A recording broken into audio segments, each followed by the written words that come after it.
work. There we go. The mic works. Welcome everyone to the Spider Talk News Show. Hopefully everyone's okay. I've just had the most stressful 90 minutes of my life, of course, being a Man United fan. But we're here. We're ready for the stream. Hopefully everyone's okay.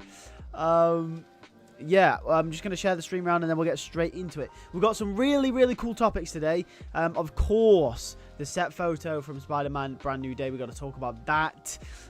We've got to also talk about the rumors and stuff with Zendaya. We've got to talk about Miguel in Marvel Spider-Man 3. Like, what's that about? Like, we've got a bunch of stuff to talk about today. So I'm just going to share the stream around and then we'll get started. Create post. Streaming. Okay. We are in. Okay. Right. It is been shared around. Okay. If you are new here, make sure to subscribe. Also, if you are here, let me know in the chat. And give me your thoughts on this first topic. The tonight topics are, of course, Zendaya's red hair. This is something a lot of the fans are talking about. We're going to bring it up and we're going to talk about it. MJ and Ned are back and fans are concerned. We're going to address the concerns with their return in the film and what I think potentially their role will be in Spider-Man Brand New Day. You guys can let me know as well. Then we're going to talk about the Null comic event. Then we're going to talk about fans complaining about Marvel Zombies. That's also really stupid and I can't believe people are complaining about it. Oh well. And then we're going to talk about something that Tom Holland said about the Brand New Day suit and the Toby and Andrew influence over it. Then, of course, we're going to move on to the Insomniac stuff. Miguel O'Hara apparently is in Marvel Spider-Man 3. What? And also the Venom game that was meant to be happening in the leak. Apparently, that's still happening. Apparently, that's the thing. So, we'll get into all of that. But before we do... let me know how you guys are in the chat. It's going to be a good stream, hopefully. I didn't stream last week because there wasn't enough news and I didn't want to just sit here and sort of chat about absolute nothing. So, of course, I waited. I've waited basically until this week to do the news show because we didn't really have much news last week. And I didn't want to bore you guys with absolutely nothing. So, yeah. The first thing that I want to mention with Zendaya's red hair, I will pull up the set photo for you guys because this is a little bit mental.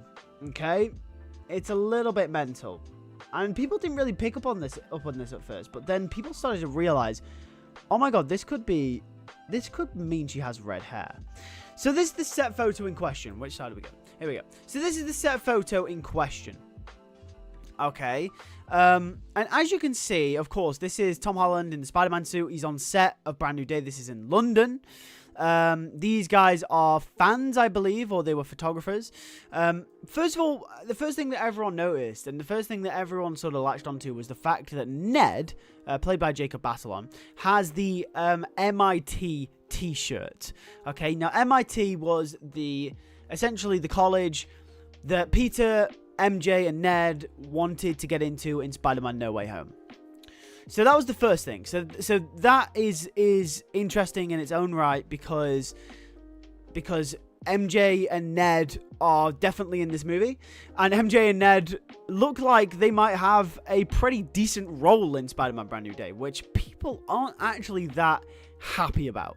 Okay, so that's the first thing that's really interesting. The second thing that's really interesting is apart from Ned and apart from Peter and apart from any of that, if we go and look at Zendaya is wearing this hoodie or this jumper which completely covers her hair. If I zoom it all the way in for you guys, completely covers her hair. Okay, you cannot see Zendaya's hair. Now, of course, there are two things. This could be a comfort thing. She might like her jumper like this. Okay, that's fine. That's fine. That's fine, right? Okay, people like their jumpers like this. Or it could be just that she's cold. Maybe it's London. It's getting to autumn. You know, it's not as warm as it used to be. She is American after all. You know, we got some bad weather in the UK. Or the third option, and I think probably the most likely option, is she's hiding something under her hoodie. Now, whether this is an outfit, a t-shirt, or more than likely, it's her hair. Hi, Ahmad. How are we doing? Welcome to the stream. Because if they were going to hide an outfit, okay, why the hell would they let her out in public with the outfit on? Okay, why the hell would they let her out in public with the outfit on if you're filming a movie? Now, yeah, and also, by the way, they let Ned out. They let Jacob Batalon wear the MIT t-shirt out in public, which is quite clearly, obviously, the college that they're going to be at in Brand New Day. So the thing that gets me is quite clearly the one thing that they can't change. So if Zendaya was going to make a public appearance, of course you just wouldn't wear the outfit, right? If the outfit was a spoiler. Oh, thank you for the super chat, Holly Tweedy. Thank you very much. Been a minute. 100% think Zendaya going to be having more of a classic MJ look, says Comic Central. Victor Edits, welcome. Do you think Ned and MJ will only have a cameo in Brand New Day? Well, that's what we're going to discuss in the next topic, because I want to give you guys, get you guys' thoughts on that, because that is, it's interesting. So, she could change the outfit. What's one thing you can't change about your appearance in public that often? It's your hair. It's simply your hair, right? The color of your hair. Or you can change your hairstyle, but the color of your hair, right? You can't just do that on the fly. It's just not possible, right? I've never dyed my hair, by the way. So, I don't know. I'm not an expert, but I'm using common sense. I don't think you can dye your hair in public. So, with that in mind, if she's covering this up to shield her hair, that would make a lot of sense. So, my guess is that she's purposely covered her face to cover her hair. My personal guess. Because I think the hair's a spoiler. The hair could be a big spoiler because the hair could be a massive part of the character. I mean, it's not something that would be a massive spoiler, but I imagine if she does have red hair, then I imagine it could be a simple case of it might be a big part of the way Peter, sees her in the movie and how she's changed, and Peter feels like he's losing her because she's changing, and the red hair could be a visual representation of a bunch of things. And they don't want that getting out there because it could spoil the story. So that is my sort of thoughts on that. What do you guys think? Let me know in the chat. Do you think Peter will be at ESU, or is he too poor for the university in Brand New Day? I think it's a good question. What do you guys think, first of all? Second of all, I think it will be a case of Peter trying to get into college. Because we saw that at the end of No Way Home. And I don't think he'll be in college. I think he'll still be trying to get into college. And I think that college could be ESU.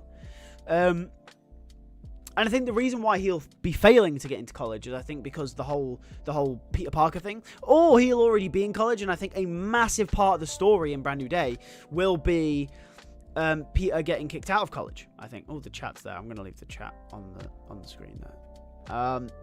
So I think a massive part of the story will be Peter maybe getting kicked out of college, because Peter's neglecting his Peter Parker life. He's obviously Spider-Man, Peter Parker's no more type thing. So I think we'll see flashes in the pan of Peter stuff, but I don't think it will be major throughout the movie. And I think potentially he could get kicked out of college. I really do.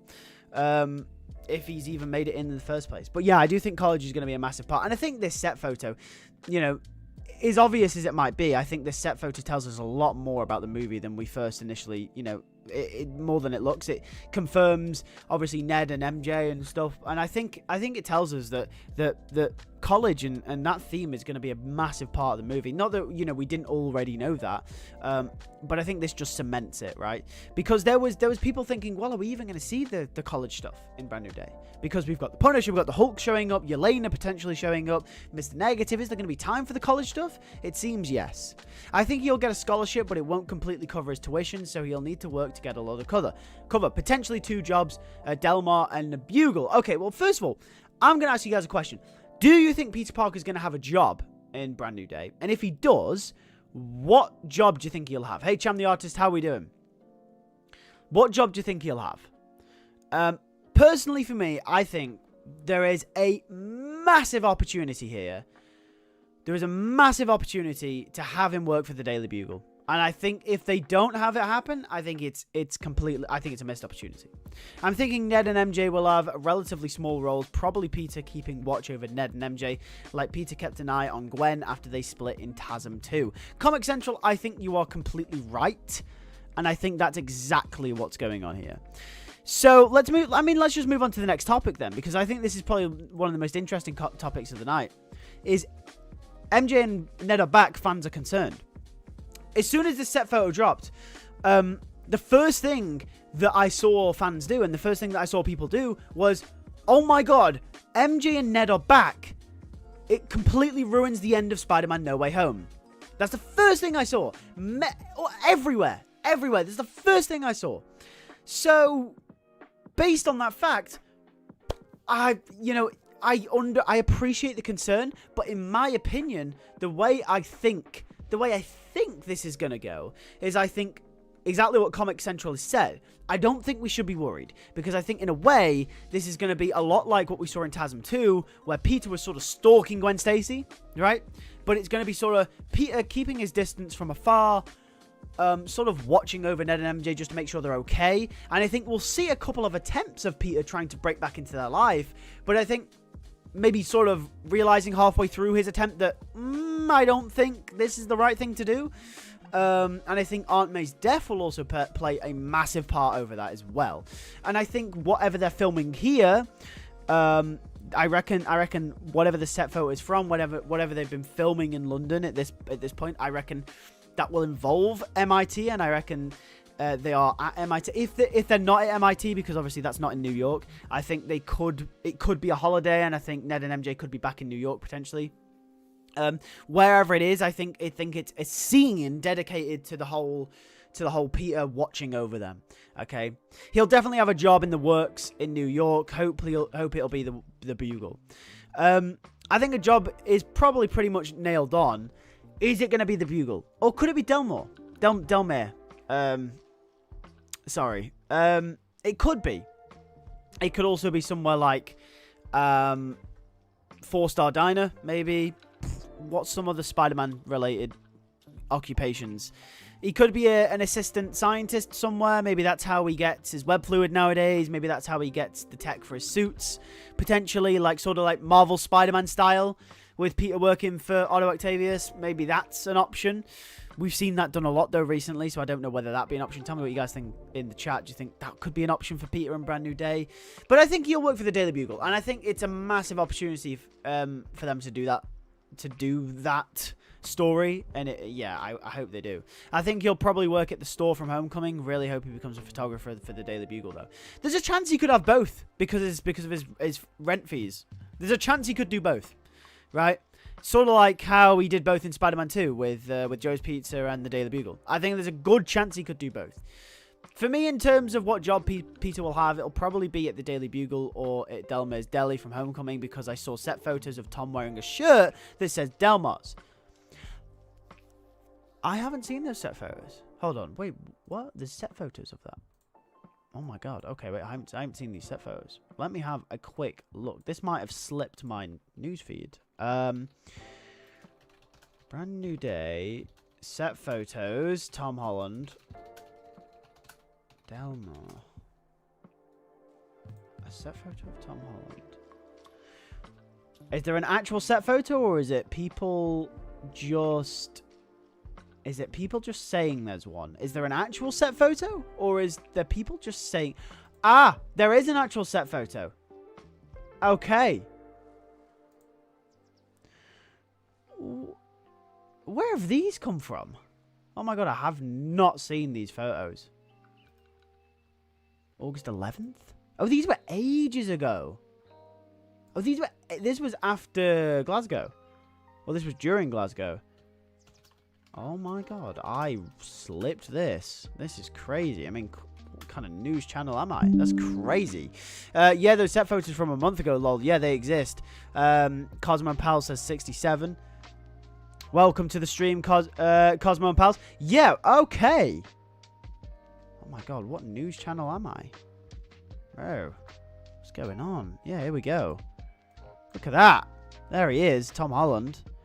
Okay, what's going on here, says Super Warrior. We're talking about Brand New Day. We're talking about the set photos, the leaks, MJ and Ned being in the movie and fans being concerned. But that is Tom Holland with the Delmar's Deli shirt. I mean, come on. That's just obvious, isn't it? He's got to be working there, surely. That's got to be it.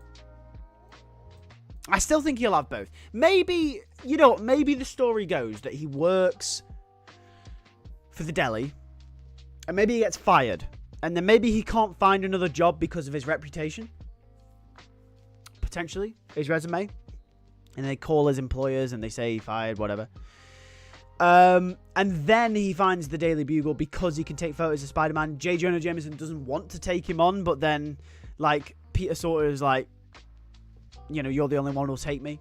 And obviously, Peter doesn't want to work for him because J. Jonah Jameson practically ruined his life. So, which were actually, you know what? Yeah.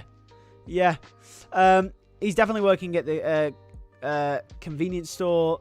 Peter's growing out hair is 1,000 aura. It actually is, you know. And you know what's really cool about this? Peter's hair is that we all said this after No Way Home. Peter needs to grow his hair out for Brand New Day, and that's exactly what he's done. So I love that. That's cool. That's cool. Probably the Daily Bugle, since the world no longer has a record memory of Peter Parker that the jobs today require, so a freelance gig wouldn't need that much requirements. No Shot doesn't work at the deli for at least 1 point. Yeah, exactly. So he might at 1 point. He might need to work 2 jobs because he lives in New York City and will need to pay rent and college tuition. That's my theory. Potentially, it could be 2. Could be 2 jobs. But that's interesting. Okay. Wow. I did not know those photos existed. They were a month ago, and I think actually at the time, I don't think I was in the country. So maybe that's why. Maybe I missed it because of that reason. I'm making excuses now, but I missed it for some reason.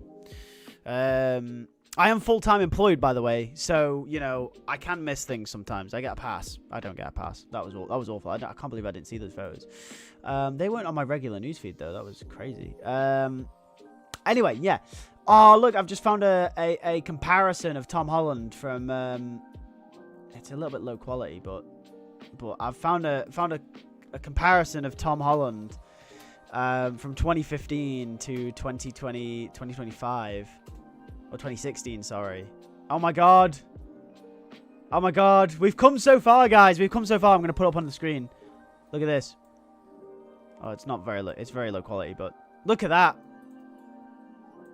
Oh, boy, he has come so far. Look at him. Look how young he was. Oh, my God. With the Midtown High shirt. That's crazy. Bro's old, man. Bro is old. So hyped for the Punisher to be in it. Have we seen the new photo of the John Bernthal? He looks absolutely ripped. He looks ready for this movie.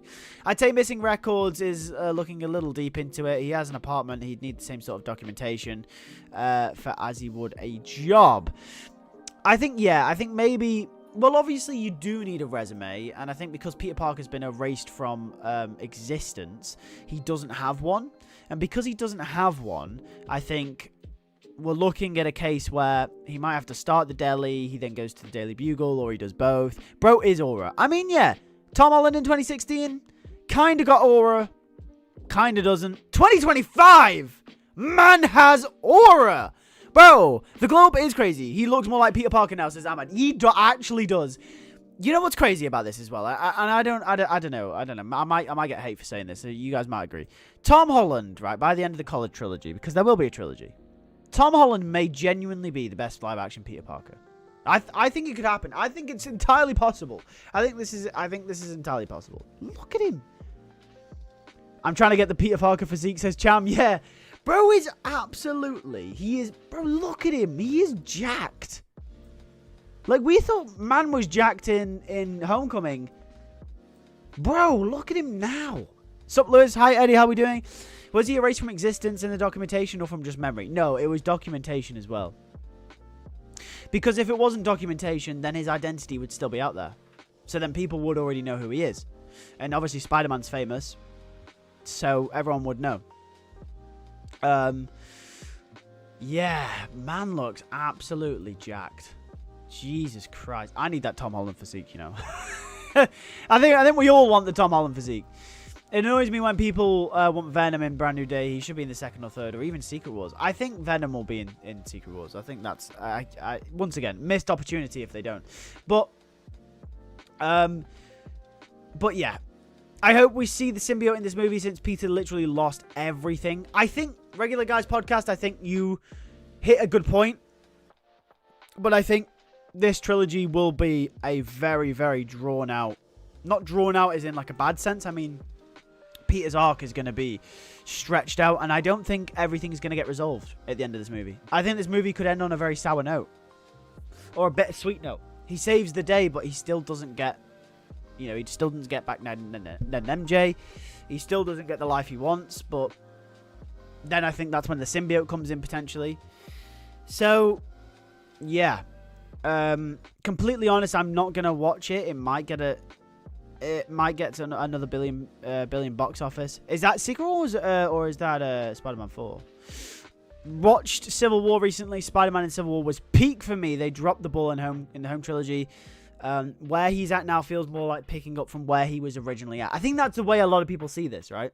I think that's the way a lot of people see this 2025 Brand New Day vibe. I think a lot of people see Brand New Day as sort of maybe a Civil War sequel, like sort of like a spiritual Civil War sequel. You know, the home trilogy exists, and it did some cool things. It did a lot of things that people didn't like, but it was very much sort of an offbeat for a lot of people's Spider-Man. And now the Brand New Day trilogy, or the college trilogy, whatever it's going to be called, is now able to home in on what people really want from this character, which I really like. I like the vibes we're getting from this movie. So it's sort of a spiritual sequel to where we left off in Civil War. But I don't want us to ignore the home trilogy, because I think the home trilogy is important. The home trilogy is important in its own kind of way. And I think by the end of the college trilogy, we'll have more of a know-how as to the way the college trilogy, or way the home trilogy sort of fits into this saga. Because at the moment, people are like, well, I don't really like the home trilogy. I think the home trilogy will be looked back on more fondly after the college trilogy, because I think people will see that. And I know people hate this saying, but I'm going to say it. People hate it, and some of you might hate it. I'm going to say it. The home trilogy is almost certainly the origin story to this version of Spider-Man. And the more I know people hate that, I know people hate it. I know people hate it when people say that. But the more we learn about Brand New Day, the more we learn about the college trilogy, the way that Spider-Man is going to be done in the future, it just looks more like that's the case. You know, the responsibility thing in No Way Home. You know, the whole thing with Iron Man and him growing up to learn to do things by himself. It seems like it was a stepping stone to get to the Spider-Man that we want. And people will say, well, it shouldn't have taken 3 movies to do that. Yeah, you're right. But I think by the end of the college trilogy, after we've maybe got an awesome trilogy of Spider-Man movies that everyone loves, and have done the character justice, I think we'll look back at the home trilogy and be glad that we got all of this sort of backdrop for this character. You know, we got the MJ stuff introduced. You know, it wasn't amazing, but we got it introduced. We got the groundwork. We got the responsibility thing with Aunt May. You know, Aunt May died, and it was a cool moment in the movie. We got the Goblin stuff already. And then we get this college trilogy that really backs up off that and gives us something really good and really juicy. And then we don't have to have a movie setting all that up. We've already got that there now. Okay, and we can move forward, and it's going to be an amazing story. And I think that's the way people are going to see the home trilogy, hopefully, right? So that's my rant on that. But just saying, I think we're going to appreciate the home trilogy. Okay, Civil War though, you know, I think generally was the best Spidey's been until No Way Home. Now, hopefully, we can move forward. I'm so split on the symbiote. I want to see it in Secret Wars more than anything. I want to see it in Spider-Man movies. Yeah. I think in Brand New Day, he'll be depressed, and then the second one, he's in the dumps. Third one, it resolves stuff. Hopefully. Yes, Cosmo, hopefully. Off topic, what are your thoughts on Avengers Doomsday wrapping up filming? It's gone by very quickly, but they have been filming since, like, February? Is it February, March? So, yeah, it's been a while. Hopefully there's not a lot of reshoots, because that indicates that maybe things are going slightly wrong. It's not always a bad thing, but usually when films get loads of reshoots, it's kind of like, ooh. Yeah, I'm just hoping the movie comes out good. That's all. You know, they've got 14 months of post-production. That's more than enough time to do the post stuff and everything. But yes. So that's my thoughts on that. I just remembered at the end of Civil War, we teased tease the spider signal, which was only used once after the second, for a second in Homecoming. Should they bring the signal back? I think they could. I think they very much could. Lewis, if there's another trilogy after the college one, what do you think the next trilogy would be? First of all, I'm going to note by saying I don't think there'll be another trilogy. I don't think Tom Holland will play Spider-Man again. Unless he needs money. Unless he's poor. Unless him and Zendaya need to send their child to college in 20 years. I don't think Tom Holland's coming back to play Spider-Man again. But if he did... Well, first of all, I'll say... Right, okay. First of all, to answer that question, if Tom Holland doesn't come back, it's definitely going to be a Miles trilogy. It'll be the origin of Miles Morales in either the 5th or 6th Spider-Man movie, and then it'll be a Miles trilogy after that.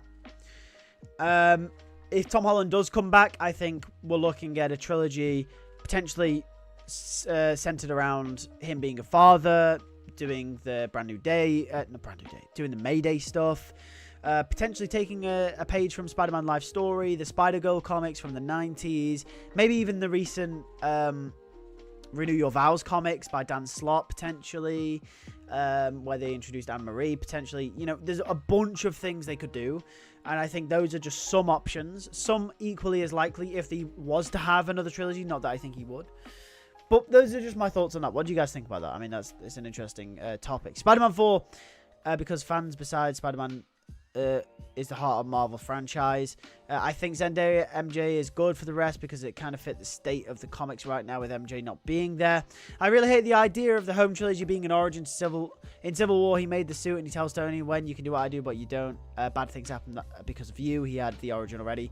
Yeah, Civil War was designed to be an origin because if we remember it, the point of Captain America Civil War, we'd seen the origin of Spider-Man twice, The Amazing Spider-Man 1 and Sam Raimi's Spider-Man.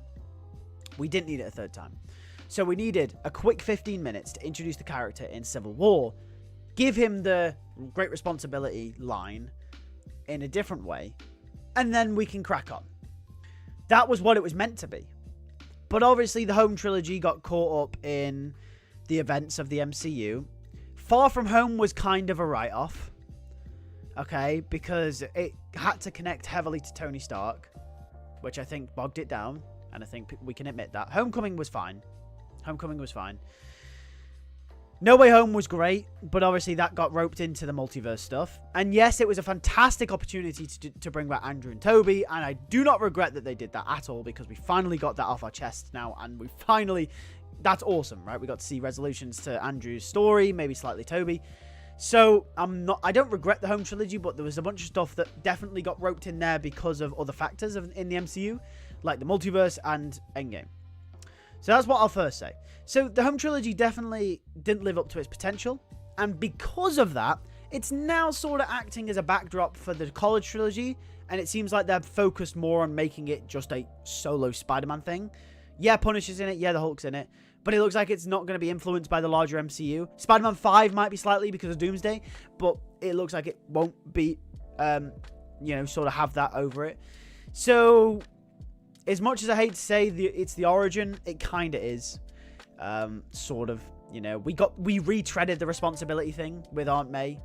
And I think they knew what they were doing with that. I think they saw the opportunity and they seized it, because I think they saw the idea of Brand New Day being this movie that can do afresh and really give Spider-Man a good go. So I think they took the opportunity. So typically Marvel tends to do reshoots, and they have over a year reshoots. Avengers wrapping up now is a good sign. I think it'll be a Miles Spider-Man trilogy, says Emmanuel. We won't get another 4 Spider-Man adaptations. We instead get Miles Morales. What would you want to see out of the next 2 movies? Personally, I'd love to see an adaptation of the Clone Saga. That's a very, very left field opinion from Comic Central, because I think a lot of people wouldn't, but that would be very interesting, no doubt. The Clone Saga is a tricky one. And because we don't have Gwen Stacy, the Jackal might be quite difficult to do. Unless obviously you want to clone MJ instead of Gwen, unless that's the idea. I don't know. I think what would I want the next 2 movies to be about? What would you guys, first of all, what would you guys like the Spider-Man 5 and 6 to be about in the chat? I think personally, I'd actually really, really like Spider-Man 5 to him get the symbiote in Secret War in Secret Wars or Doomsday. I'd then like Spider-Man 5. I'd like it to be about him having the symbiote, and I'd like them to do Hobgoblin. I'd like them to do the Hobgoblin story, and then I'd like them to do a mystery, like in Spectacular Spider-Man, when there was the mystery about the Goblin's identity. I hope they do that with Hobgoblin, because then I hope they give Ned Leeds a role in that movie. That will tie Peter back to Ned, without potentially, even if Peter doesn't actively seek out Ned, it ties him to the Ned story and sort of forces him back in with Ned, which wouldn't ruin the end of No Way Home. So I'd do the Hobgoblin stuff, and I'd have the symbiote really enhance Peter's emotions about the case. Obviously, Peter doesn't want it to be Ned, but I think that will play a massive part. And then I'd do Roderick Kingsley, and do the Hobgoblin, and have maybe the Hobgoblin be inspired by Willem Dafoe's Goblin, and have that be a knock-on effect, and use the Aunt May death maybe to influence that as well. And then in Spider-Man 6, after the symbiote's gone, if Mr. Negative isn't in Brand New Day, which I think he probably will be, I think I'd do Mr. Negative. If not, I think you have to do a Kingpin movie with Kingpin, if obviously the Daredevil stuff doesn't get affected. I don't really know. Is there any comic stories I'd love to see? Kraven's Last Hunt I'd love to see, but we're definitely not getting Kraven. Venom with Matt Gargan, maybe. I don't know. Anyway, I've got a lot of chats to catch up on. They have to do Peter Parker in the MCU reboot if Tom Holland doesn't come back, cast an unknown Peter, and have him be like, I don't agree with that. Neo the One, sorry. I appreciate the sentiment. I don't think recasting Tom Holland's an option. I think we're getting to the point now, and the only thing that's holding Tom Holland back from becoming the one and only Peter Parker, like sort of how RDJ is with Iron Man and the way J.K. Simmons is with J. Jonah Jameson. The only thing holding Tom Holland back from that is the fact that Tobey and Andrew came before, and a lot of people still see Tobey and Andrew as the Spider-Man. But I think by the end of the college trilogy, I think Tom Holland is very much that. I think Tom Holland is very much the Peter Parker. Like, the Peter Parker. In everyone's heads. I genuinely believe that. If his movies are ass, then no. If his movies are great, then yeah. And I think recasting Tom Holland is not an option. Lewis, I'm curious, what's your opinion about Dan Slott's character, Spider-Boy? I don't really have an opinion. I've only really seen him appear in Spider-Man comics, like the new run by Kelly, a few times. Apart from that, I don't really have an opinion. I'll have to get back to you on that one when I read more. Lewis, this movie should be like The Batman, where we see more of the hero rather than the person behind the mask. I genuinely think that's what we're going to see. Only thing from Avengers 5 and 6 that should impact Spider-Man 5 is Peter getting the symbiote. Ahmad, I absolutely agree. And if they don't, and if they make the X-Men somehow matter in Spider-Man 5, I'm going to be fuming. Or the Fantastic Four. You know, if they're, oh no, Johnny Storm died, Peter's sad. We've got Far From Home 2.0. Nope, don't want it. Oh, right, the actress Aunt May is 98 years old. Yes, Rosemary Harris's birthday was the other day, which is absolutely crazy. She's going strong. Happy birthday to her. The Clone Saga would need 2 movies. Yeah, so it could be Spider-Man 5 and 6, but I don't know if they'd spend 2 movies on it. The Clone Saga was the worst reputation backlash. To be honest, Spider-Man 5 should be a Sinister 6 movie. Could be cool. Could do it. They could do it, though. They actually could do a Sinister 6 movie. I think by Spider-Man 6, I think they'd have the facilities. Well, let's total this up. Who would you have the Sinister 6 be in the MCU? Vulture has to be there. Scorpion or Venom at the time. Hobgoblin could be a villain because we've got Ned Leeds. The opportunity for Roderick Kingsley's there. Mr. Negative potentially if he's in Brand New Day. Any of the villains from the montage that's meant to be at the beginning of Brand New Day. So Rhino potentially. If you bring Shocker back, you could do Shocker again. Who else do we have? Any of the other villains from the beginning montage? Tarantula, Boomerang are meant to be in the movie. Tombstone's meant to be in the movie, potentially. Hammerhead's also rumored to be in the movie. There's 10 potential villains you could do. Pure MCU villains. None of this multiverse stuff, okay? Okay.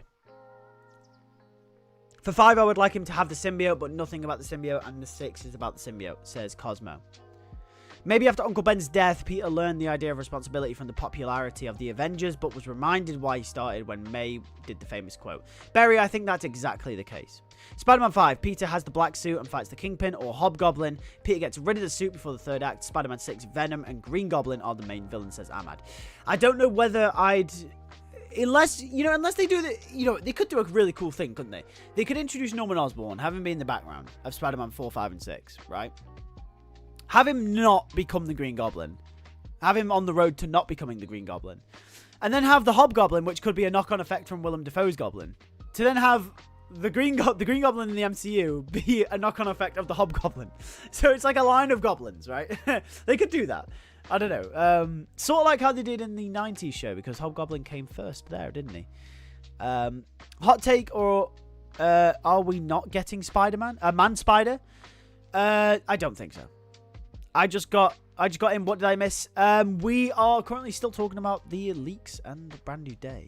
I'd want Spider-Man 5 to either have Kraven and Venom as the villains and Spidey 6 to be with Fist, or the Sinister Six. Do you think it's more likely that Sadie Sink is playing Gwen or Carly Cooper? Emmanuel, very good question. I think it's more likely to be Carly Cooper. I'd like to see Spider-Man 5 adapt the 80s gang war story if Brand New Day isn't already about gang war. That would be really cool. What's your opinion on the newer Spider-Man characters? Are we talking about Shay? From the comics? Talking about the comic characters? Get back to me on that, Cosmos, because I actually really like Shay. I do, actually. I like Shay. I like when they do new characters, because it shows that we're moving forward and not retreading old stuff. If they're going to put Peter not with MJ, just do it. If you don't want Peter Parker to be with Mary Jane Watson in the comics, commit. Commit hard. Alright? I know everyone wants it, but if you're not going to do it, don't beat around the bush. Just get it over with and give Peter a new love interest that he can be with for the rest of his life. No, genuinely. Unpopular opinion, but if you're going to do it, right? Stop beating around the bush. So yeah, I like Shay.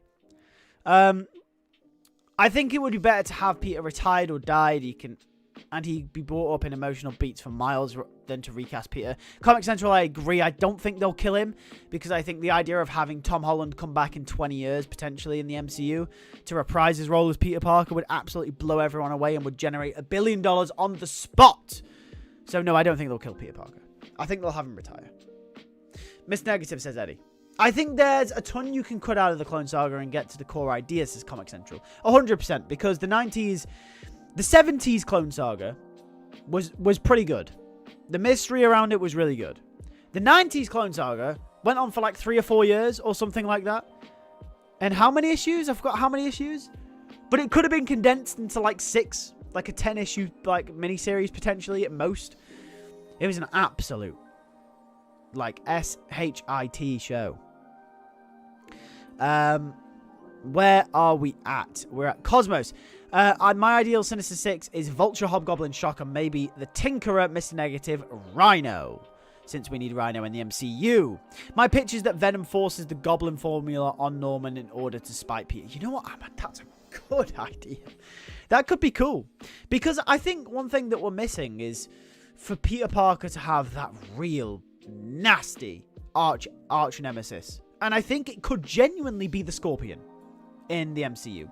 We've already seen, and I know this has got no relation at all, but we've seen in Your Friendly Neighborhood Spider-Man that the Scorpion can be a really good villain, right? Like 150 issues. Was it that many? I thought, was it 150? Jesus Christ. Anyway. Yeah, so yeah, I think that could be, and I think that could be I think that could be Scorpion. And it also puts a better twist on the Goblin stuff, because not only is it retreading what we've already seen in the Raimi trilogy and potentially even No Way Home, but if Norman's never going to become the Goblin, but the Scorpion using Venom knows that Peter's biggest fear is the Goblin coming back after what happened to Aunt May, the Scorpion, aka Venom, spiting Peter by forcing the Goblin formula on Norman could be an absolute power play, right? Could be an absolute power play, okay? So yeah, I think that could be awesome. That could be awesome. Yeah, it was spread between like 5 oh, yeah, of course it was. Because we had... It wasn't just amazing, was it? It was like... it was sensational as well. They did it a bit in spectacular. Yeah, the Clone Saga went on for ages. Morlin could be sick to see in the college trilogy. I think with Morlin, my issue with doing another multiverse thing is we've got No Way Home. And we've got the Spider-Verse movies. Morlin... I don't know. It's got to be done right. New characters like Shay, Webhead, Itsy Bitsy, Paul. Paul, obviously no one likes. I never liked him. I think Paul could have been a good character. I think if you're going to do Paul... If you're going to give MJ a love interest, make him good. He doesn't have to be likable. You can hate MJ's love interest because it's not Peter Parker. There's nothing wrong with that. There's nothing wrong with making MJ's love interest non-likable. There's nothing wrong with that. And Paul definitely wasn't likable. But at least make him a good character. You know what I mean? At least make him a good character, right? At least make Paul a good character. And he wasn't even a good character. So, there's that. I hope Peter's new friends should be Gwen, Harry, Carly Cooper, Miles, Eddie, and him. I don't think they'll do Eddie, but I think there's a really good chance we could see Gwen and Harry at some point. I don't know when. I think Carly Cooper's definitely nailed on. Now, just bring Coffee Bean Gang. Says the Netadon. Amazing, spectacular, web, sensational, limited. It was in Unlimited? Was it? It was in Web of Spider-Man, yeah. Spectacular, definitely. Sensational had quite a few issues as well. It was in Unlimited? Bloody hell. Oh my god. Bringing Miles too soon. Are we most likely going to see Null in Spider... I didn't know it was Unlimited. I've got to look this up. Unlimited. Spider-Man. Clone Saga.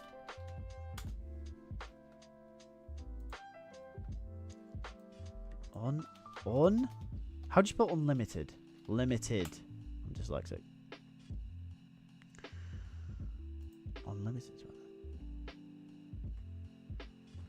Oh my god. Oh my god. The Clone Saga never fails to amaze me. It never fails to amaze me. In a bad way. Are we most likely going to see Null in Spider-Man 6 or the animated Venom movie? Oh, yeah, the animated Venom movie, that's still coming. I think we're more likely to see probably Null in probably the MCU, I'd say. I think after the college movie, that's when Miles should be introduced, then his trilogy. You can still have Tom in a supporting role. Yeah, Champ, that's probably the more likely option. Harry or Paul, says Eddie. Harry or Paul, definitely Harry. Do you think Marvel will kill off Paul Rabin in 616? I hope so. Why are you defending Top Knot? Who's Top Knot? Is that Paul? Is that what they're calling him? I'm not defending Paul. I'm just saying they should have made him a good character. I don't think you gotta go fully multiverse with Morlin. He was in the JMS run before in the Spider-Verse event. He was, yeah, but he wasn't... But it was still the Spider Totem thing. And if you're going to do the Spider Totem thing, and you're going to do the Inheritors, and you're going to do Ezekiel Sims, and you're going to do Morlin, I mean, just like, at that point, just do, like, at that point, you've got to have more leverage for Morlin. Like, for example, Morlin's got to go after other Spider Totems first. You know what I mean? He can't just go after Peters. I guess you could say Peters is the strongest totem and he's tried to go after other characters that are not Spider people. I guess you could do that. Similar to what they're doing in Spider-Man 94 at the moment. I don't know. Maybe you could. Who knows? Who knows? Can you explain each volume of The Amazing Spider-Man? I can't understand it. Okay, right. Each volume of The Amazing Spider-Man. Okay, I'll explain this now because this is something that confused me at first. So I know fans that are new to the new to Spider-Man comics. I know this is quite tricky. So, every so often, I'm just going to bring up a random start of a volume. This is volume 4, right? This is volume 4. By Dan Slott. This was the number 1 in 2018, I believe. It was around then. It was after the Superior stuff, and it was after the new number 1, because there was another volume. Volume 3, I think it was. This is volume 4, right? So this is volume 4. Every single volume in The Amazing Spider-Man starts at a new number 1. And this confuses people because Marvel do this thing, right, where they'll start a new number 1, but then they'll do something called legacy issues. And that makes no sense to people. 2015, sorry, Ahmad. Yeah, Spencer was 2018. Sorry, yeah, of course. So this always baffles me, right? Marvel does this thing called volumes, where they separate new runs with a new number 1. And of course, this makes sense because this generates more sales. Okay? Because people see, oh, new number 1, it's Spider-Man, new number 1, there's going to be a new story, I can hop in. And the idea is that a new fan, like yourself, maybe potentially, and me at the time, when they released the volume 3 with Dan Slott after Superior Spider-Man, could go in and read, right? However, they've also got to consider the stuff that comes before. So it isn't always necessarily a brand new issue. But Marvel also likes the idea of continuing this thing called legacy issues. This is an issue from last year. This is The Amazing Spider-Man Volume 6. So Volume 5 was Spencer. Then when Zeb Wells came in, the infamous Zeb Wells run, that's then Volume 6. That started at a new number 1 in 2022. This was issue 56 of the Zeb Wells run. But also, as you can see in very big lettering, this is also issue 950. But this LGY here stands for legacy. So people see this and go, oh, this is issue 950 of The Amazing Spider-Man. Oh my god, that's amazing. But then people see this. People see a new number 1 and go, wait a minute. I thought The Amazing Spider-Man was on issue 950. Why is there a new number 1? What is going on? So Marvel like to confuse fans, and this really confused me at first because I thought the exact same thing. But the volume things are just so bizarre. They're so bizarre. God knows why they do it. Just stick to one. Do the volume thing. You know, start a new number 1 and do it by year or volume or whatever. And don't do this. Don't do this. Because this just confuses people. 950. They haven't, 56 is in small letters. People are going, this is 950. So Marvel like to do the legacy issue thing. And the reason they like to do the legacy, in my opinion anyway, you guys might have a different opinion. The reason they like to do the legacy issue thing is because The Amazing Spider-Man is coming up on 1,000 issues. And they want to do I can guarantee it, by the way. When The Amazing Spider-Man issue 1,000 comes out, that's all you're going to see. It's going to be big letters, 1,000 issues of Amazing Spider-Man, 1963, That's all you're going to see, right? But really, is it issue 1,000? It's not. Well, it is. It is. But you've done number 1 a billion times. It's basically not the same series anymore. It's so different. You've restarted. You've brought new writers in. You've done the legacy thing to just I can't be arsed with it all. So yeah, that's the volume. So every time they start a new number 1, that's when it's a new volume. So currently we're on volume. What volume are we on now? They've started a million volumes in the last 10 years. So this was volume 4. Volume 5 was Spencer. Volume 6 was Wells. Is Kelly volume 7? Did they start a new number 1? I haven't even been paying attention. Let me look it up. Volume 7. Yep, they did. They started a new volume. Am I surprised? No. Bloody hell. Can't do. We're starting a new number 1 for Spider-Man. Every friggin' 3 years now. Oh my god. Yep. New volume. There's volume 7. Volume 7, number 1 again by Joe Kelly. There you go. There it is. There it is. There's volume 7. We're on issue 12. Yep, there we go. So that's the thing. That's what happens. That's how the volumes work. That's how the issuing works in The Amazing Spider-Man. Really confusing, I know. Hard to follow along, also. Stupid, I know. Very stupid. So, Cindy, Cindy introduced in second game as Miles' friend. Yes, well, we're going to get to Marvel Spider-Man stuff in a moment. The simple answer is then just number one, it sells well. Continues the story. The issue I have with that is it's kind of like clickbait. It's kind of like me titling this video, Mr. Negative spotted on a set of Brand New Day, right? Because he hasn't, and we're just continuing to talk about set photos that everyone's already seen. So, of course, I don't do that. But that's kind of how it feels to title an Amazing Spider-Man book number one. Because when they do that, you hop in and you read, and you go, I've got no clue what's going on here. Yeah, I've got absolutely no idea. But that's how I felt going into The Amazing Spider-Man number one when I first started reading back in 2012 with the Dan Slott after Superior Spider-Man.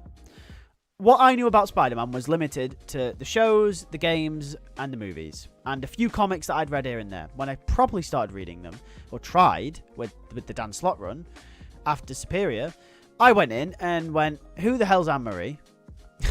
Why is Peter Parker hated everywhere? Why is Electro back?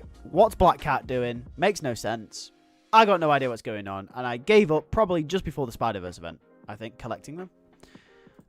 Eventually went back to read it, of course, after sort of doing my research and reading the original run by Lee and Ditko and, you know, whatever and stuff. But, you know, I'm working my way up. But it's just how comics are. They're hard to follow. They are very hard to follow, and I would not recommend getting into them unless. That's why the Ultimate Universe was such a really good idea. But now that's starting to tank a tad. That's why the Bagley and Bendis Ultimate Universe was really good as well, because it was just a fresh start. And I think personally, if you're going to do a new number one, I think they should just restart the 616 Spider-Man continuity. I think they should get rid of it all and start again. I know it's controversial, and I've said it before, but I think it's for the best. I think we'll wait. We're chatting bollocks now, aren't we, in the comics? We should just start again and get it right. But they won't. Anyway, let's move on. We've been talking about this for a while. Let's move on. Null is getting a comic event. Null. It's a 5-issue series. Cool. Done. Any thoughts on that? I'll get back to that in the chat, but that's some news. Fans complain about Spider-Man and Marvel Zombies. Right. Did we see this? So Spider-Man rips the heads off of some zombies in Marvel Zombies. Right. And people said, Spider-Man's killing. Come on, man. They're zombies. I can't believe we're having this conversation. I can't believe this has been a hot topic in the community. I just can't believe it. Could you give the most popular stories from each volume, please? Oh, okay. So going back to the comic thing real quick.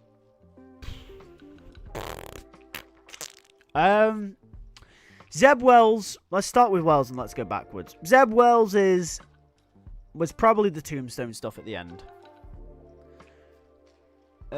Spencer's was definitely during the beginning. That's when it kind of peaked. I guess the Sin Eater stuff maybe. The Kindred stuff wasn't really received well, but yeah, probably the Kindred stuff. Then before Spencer, you had Dan Slott. From the Dan Slott stuff, the 2015 volume. I'd probably group that in with the Dan Slott stuff that came before, and I'd probably just throw Spider-Verse in there. I'd say the whole thing up until Spencer, I think Spider-Verse. Before then, obviously Superior Spider-Man. Before that, Brand New Day. Before Brand New Day, I think we're talking. Oh, we're back in the JMS days now. JMS did some really good stories. The Morlin stuff was okay, and he does some really good stuff with Spider-Man. A lot of the great MJ and Peter stuff comes from those comic books. Before then, controversially, probably the most popular story is the Clone Saga, but that was on a new volume. You know, before then we rarely had new volumes. So you're probably merging it all into one there. But in recent times, I'd probably say Brand New Day. Oh, maybe Spider Island, maybe. Oh, it's hard. I don't know. Spider-Verse definitely in there. Spider-Verse is definitely in there. I don't know. It's a hard one. I think a lot of really good and popular stories have sort of accumulated in, like, for example, the Wells run. That's not really anything to talk about there, to be honest. Anyway, moving on. We're getting distracted here. What's the best Spider-Man comic in your opinion? For me, it's Spider-Man Blue. I really like Spider-Man Blue. Honestly, legacy issues doesn't even matter for ASM after one more day, since the status quo will just get reset every few years. Exactly, yeah. And this is why it also is kind of clickbaity and doesn't make sense to a lot of new fans. Don't forget the issues will be in charge. Nick Lowe is going to be the worst. Yeah, I'm hearing Kelly will be in 1,000. He wasn't sure if he's going to be in 1,000. Comic League, Amazing Spider-Man, AMA. Sorry, I read that as Amazing Spider-Man. What is the best Spider-Man? Oh, I've read that one. Tim Sale is the GOAT, says Eddie. The Ultimate Spider-Man is great bit, but jumping a month every time really hurts it. Yeah, that's exactly why it's tanking a little bit. They're freaking dead, says Regular Guys Podcast. Yeah, they are, exactly. I also have absolutely enough of MJ. Everything that's happened, even if she does return, it's going to leave a bad taste in everyone's mouth, says Cosmo. Yeah, at this point, I want to know your opinion on this, guys. If you read the comics, right? Tell me your opinion. Should they just keep them apart? Right? Is that really an unpopular opinion? Probably the most popular stuff from Volume 1 was either the Lee Ditko run or the yeah, no, actually, you make a good point. It probably is the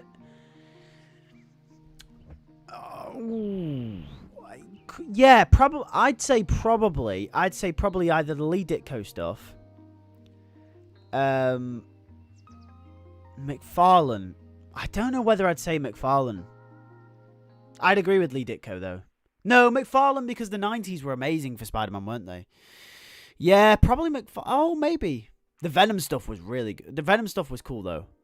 Probably, it might be. I think in terms of popularity, I think McFarlane. Yeah, you know, actually, Ahmad, you're probably right. Yeah, I think in terms of popularity, I think the 90s were great. Apart from the Clone Saga, the 90s were booming for Spider-Man. So, yeah, you're probably right. Yeah, if it was not Lee Ditko, it's either probably the death of Gwen Stacy, the McFarlane stuff, the Venom stuff, or Lee Ditko.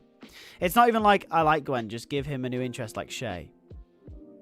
It's probably Superior Spider-Man is the most popular, says Emmanuel. Yeah, from Slot, Superior. But that wasn't a volume. That wasn't including in any of the volumes, though, because Superior Spider-Man was its own #1. So that's why I didn't mention it, because it wasn't included in a volume. Unless it is. Unless it's included in Volume 3. Is it Volume 3? Volume 4? Volume 2? Is it Volume 2? Oh, my God. Yeah? No, Volume 2. It is Volume 2. Oh, my God. Everything before One More Day's Volume 1. Oh, Jesus. That's only just clicked. No, of course it is. Oh, my God. We've had... So, 2007 was One More Day. 2007. So, it's been 18 years. So, in 18 years, we've had 7 volumes. Oh, my God. What is the point, bro? What has happened to this comic? This one, we just need to scrap the whole thing. Get rid of the whole thing. Oh my God! You know, the more I look, the more you realize, the more that it clicks about these Spider-Man comics, the more you just realize it's just tanked the whole thing. Between Matt Fraction and Tom King, who would you want to write the ASM comics? I'd back a Tom King. I'd back Tom King, I think, potentially. Probably the most popular stuff from Volume 1 was... Oh, I read that one from Ahmad. Who does Peter deserve, Gwen or MJ? I'm tired of this debate, so let's settle it. I think MJ is the endgame. I think Gwen is the love that got away. And I think that's the way that Spider-Man's story goes. And I know there's this what could have been story with Gwen. And I think people really yearn over that. Where they're like, oh, yeah, but imagine a Gwen and Peter story. But I think Gwen's death is so crucial to the midlife of Peter Parker's story. Like the college stuff, after the college stuff as well. Like, Gwen's death is felt. Her ramifications of her death are felt throughout the story for years and years to come. So I think her death's so important. You know, it's not on the level of Uncle Ben, but it's close. So I think Peter ending up with Gwen, I think negates the point of her civilian character. Spider-Gwen's a different thing, but negates the point of her civilian character, I think. You know, and it sounds bad because of the whole fridging thing. And fridging is not good. Do not do that to characters just in service of a male character. Do not ever do that, okay? And the fact that it was done in the first place is probably a sin. But what's done is done, and Gwen's sole purpose in Spider-Man comics is to die. That's her whole thing. It's the only reason why she's as popular as she is. If she had never died and Peter had another girlfriend, Gwen, I think, would be put into the backlog of obscurity. Because MJ was a way more interesting character than Gwen. You know, Lee loved Gwen. But I think Conway admitted that MJ was a much better character, much more interesting character. The fans admit that. I think it was only a matter of time before Peter ended up with MJ anyway. So, you know, Gwen's death happened. Should it have happened? That's a whole nother debate. Arguably, no. The way it was done was not right at all. But it's happened. And it is quite possibly the most important part of her character. So I think probably MJ is the one. In that sense.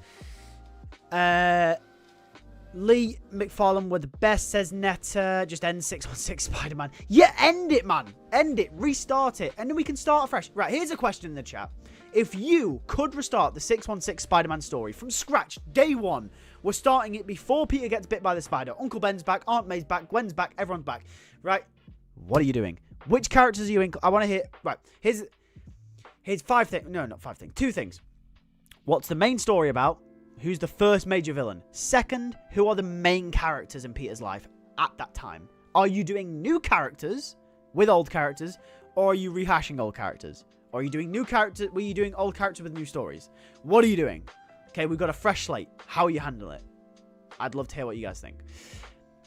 Venom as MJ. Oh yeah, MJ is Venom. No, I can't be dealing with that. Like, what is going on? Maybe have an event where Spidey and Mayday fight Mephisto. Truth one more day, showing Peter and MJ ends up with it. Oh, you know what? If to get back on track, potentially. I don't know. Is it? You know, it's been 18 years. Is there any point? Has anyone read ASM 10 with Norman and Ben?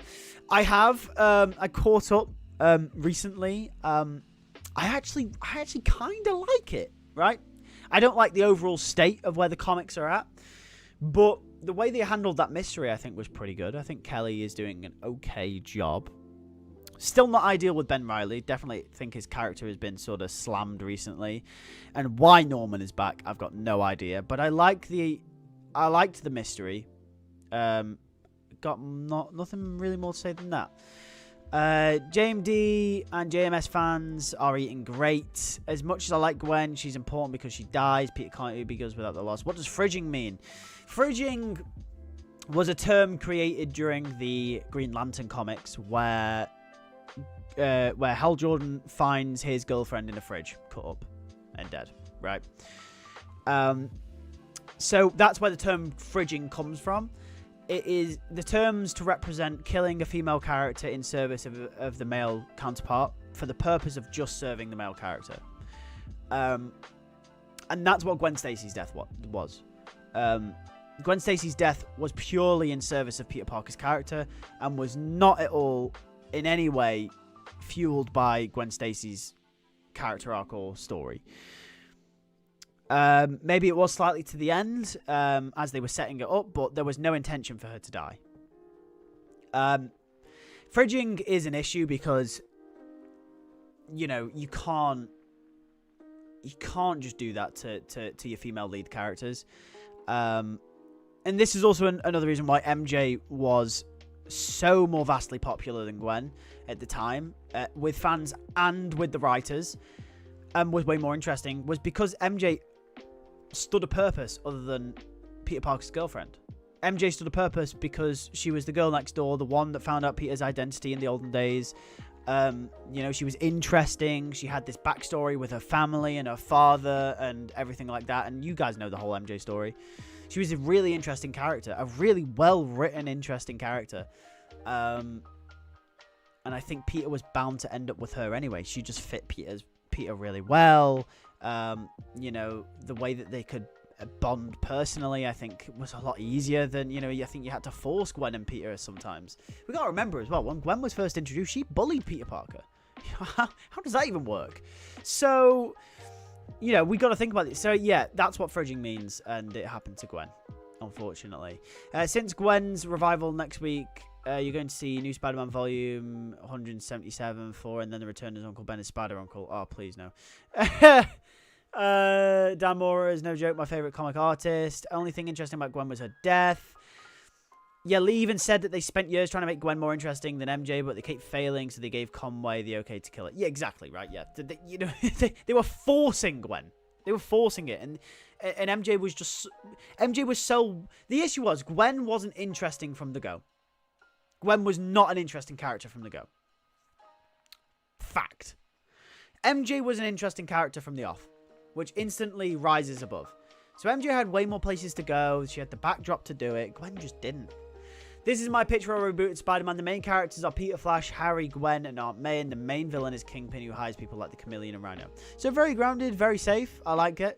I like it. I'm making Cindy Moon Peter's best friend if I rebooted it, says Neo the One.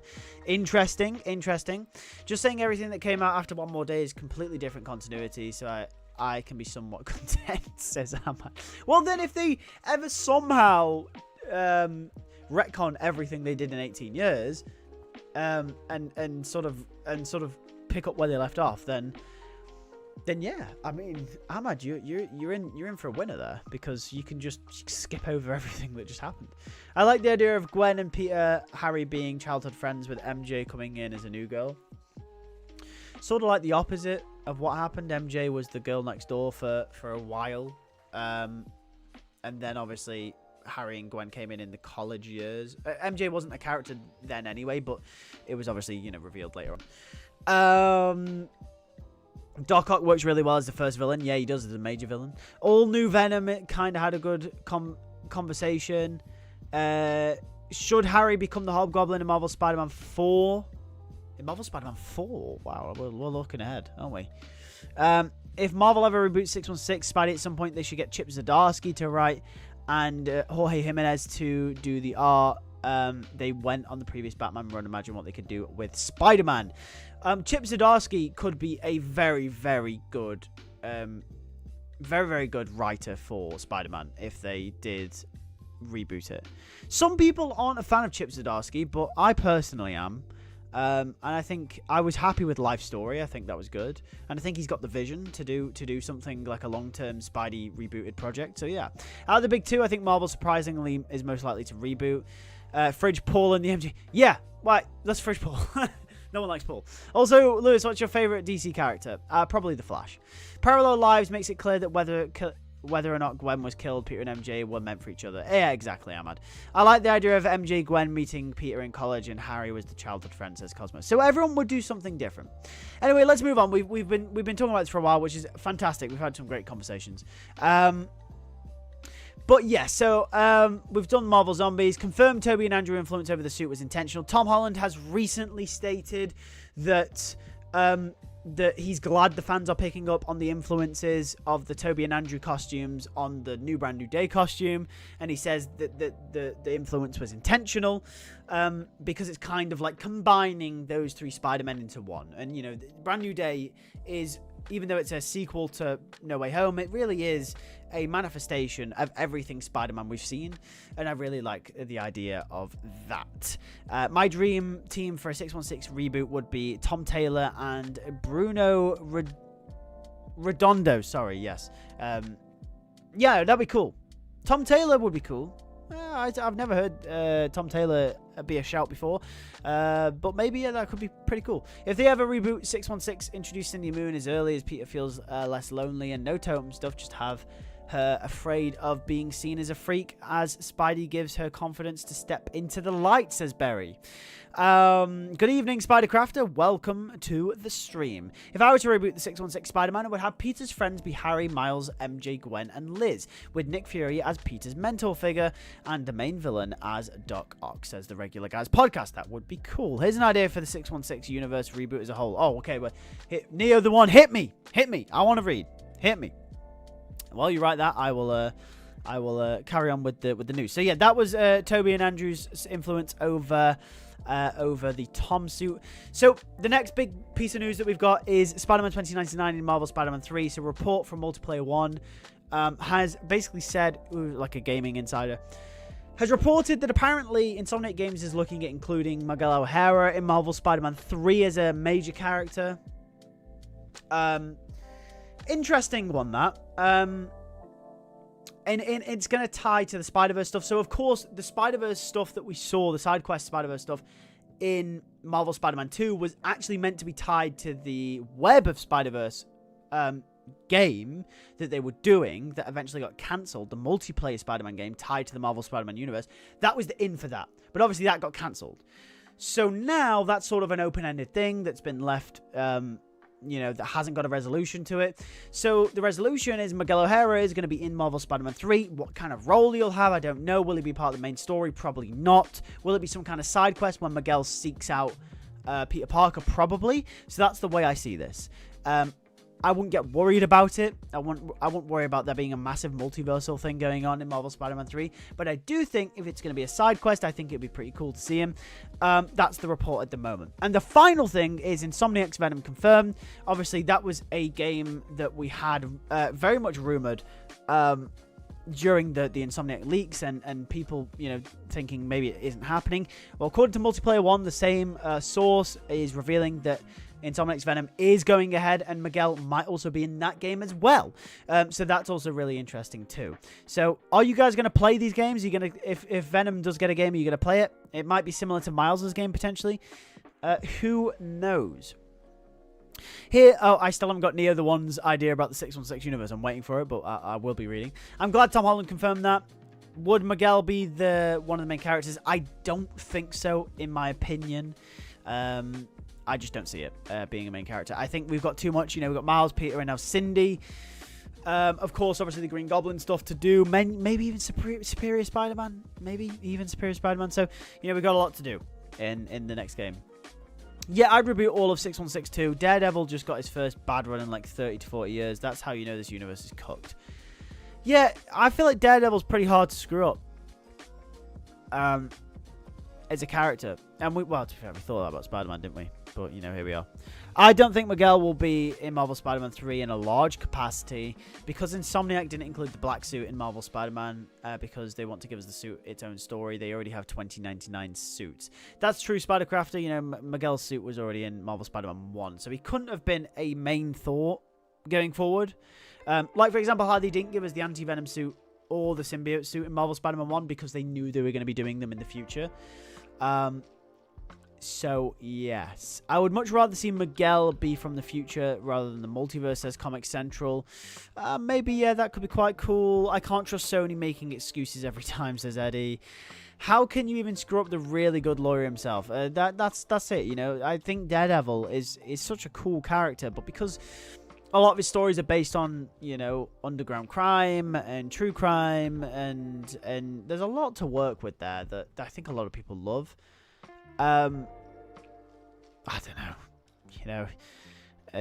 Marvel is pretty cooked at the moment. It baffles me, right? I don't get it because we sit here every week, most weeks, and we chat all the time about the comics. Me and you, the fans, right? We're just fans at the end of the day. That's all we are. We sit here and we talk about about the comics. And we have so many cool ideas. People coming in with, yeah, if we reboot, I'd do this, and this. I'd have Gwen be this, and MJ be this, and Betty here, and Cindy there, and whatever. Do all this cool stuff. And have Miles, and da-da-da. Yeah, okay, cool. Amazing. Some amazing ideas. How are Marvel not coming up with these ideas, though?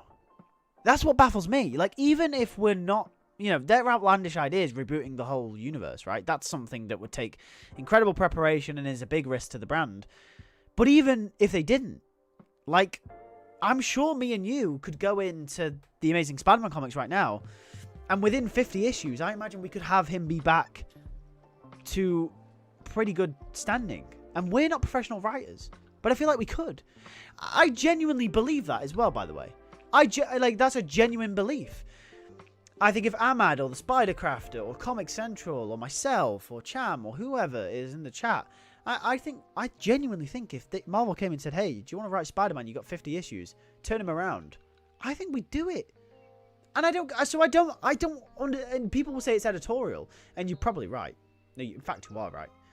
But I just don't understand. It's so obvious. It's so easy. Like, the problems have been happening for so long. Maybe at first it was like a bit like, what are the problems here? I don't know, let's work this out. The problems are so obvious. They've been going on for 18 years since One More Day. I genuinely think if you gave us 50 issues, we could turn it around. Without having to do major retcons. If they came to you and they said, no major retcons, you've got 50 issues, turn Spider-Man around. I think we could do it. I think it's so simple. It's not complicated. And, okay, right. You know, I don't want to get ahead of myself, and it could be slightly arrogant to say that, because, right, I will put my hand, you know, these writers are professional writers, okay? You know, they're not pushovers, they're not slouches. They've made a fantastic career. You know, we got to respect the likes of Joe Kelly, Dan Slott, Zeb Wells. You know, they've written stuff before. They've got into a position they have because they're good writers, okay? They're fantastic writers even. You know, they are the 1% of the 1%. Right, to be in the position they are, to get to write a comic book as the Amazing Spider-Man, to get to write that comic book means they've done something right in their career. So of course they're fantastic writers. But for some reason, it doesn't matter who this comics hands it in, it just can't go in the right direction. Right? So maybe it sounds slightly arrogant, but I genuinely think the fans, us, you, me, everyone watching this stream, people on Twitter, people who sit on Twitter and Reddit all day, you know, complaining about them. I think all of us. I think you give us 50 issues. Don't retcon big things. You're not allowed to skip straight back to One More Day and go from there. You can't do that. It's cheating. No big retcons. I think we could do it. I think it's that simple. So yeah, and we'd all have different ways of doing it, but I think we could.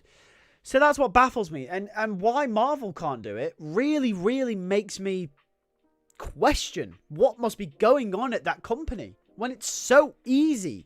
And as Ahmad said, Daredevil's had his first bad run in 30 to 40 years. Marvel are absolutely cooked. Yeah. You'd start the new universe with Spider-Man having be the first hero in New York City, introducing the world to science-based heroes. The problem is people in charge don't want to fix Spider-Man comics. But yeah, we could do it in 50 issues. Yeah, we could. They're also not giving writers a chance. They're using safety nets. Even though I like Slott and I finished his OG Superior Spider-Man, I think he's past his heyday.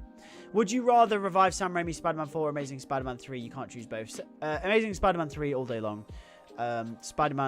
Sam Raimi's Spider-Man had a decent conclusion with Spider-Man 3, although it wasn't ideal, and I'd like to see a more fluid conclusion to Andrew's Spider-Man that he fully deserves, that isn't just a throwaway few lines in No Way Home. That's what I'd like.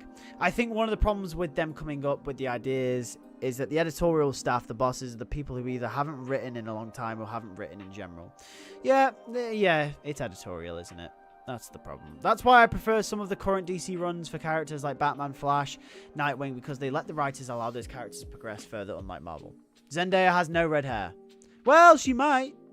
You don't know. Oh, this picture's still up, actually. I just realised.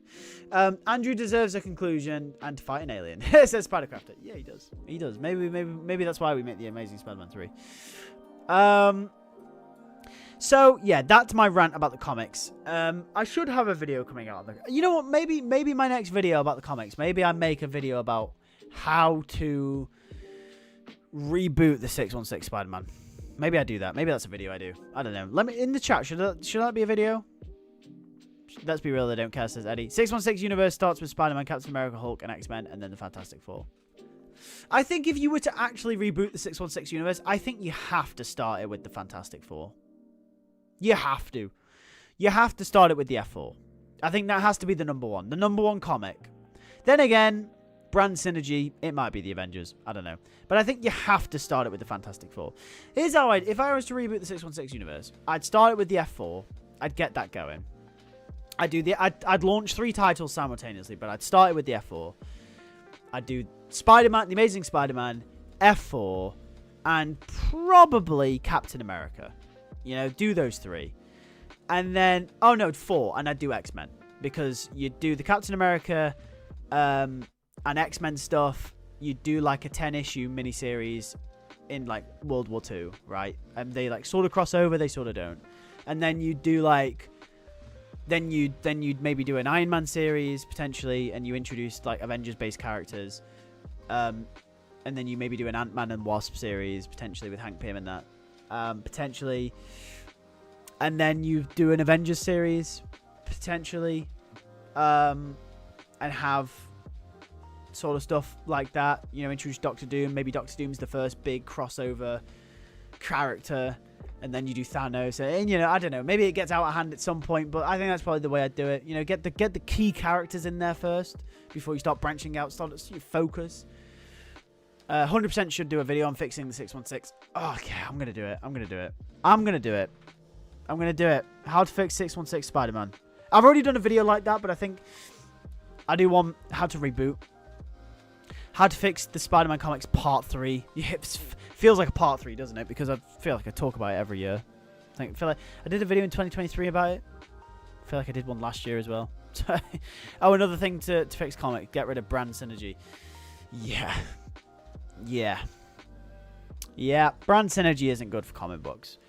But it gets them selling. And ultimately, it props up the industry. So it's something that we're never going to be able to fix. Either way, that is pretty much it for the stream. Thank you everyone for watching. It's been a brilliant stream. Again, as always, I will be streaming next weekend. So make sure to stay tuned on the channel for the stream. Posting a video very soon as well. Obviously, I post a video every week, usually. This week, the video might not come out tomorrow. It might be on Monday, just because it isn't fully along yet, if that makes sense. I've been quite busy. So it might come out tomorrow. It might not, but we'll see. But thank you very much. Have a fantastic rest of your evening, and I will see you guys hopefully for the video tomorrow. If not, it'll be a short or something along those lines. But anyway, hopefully see you in the next stream. Take care.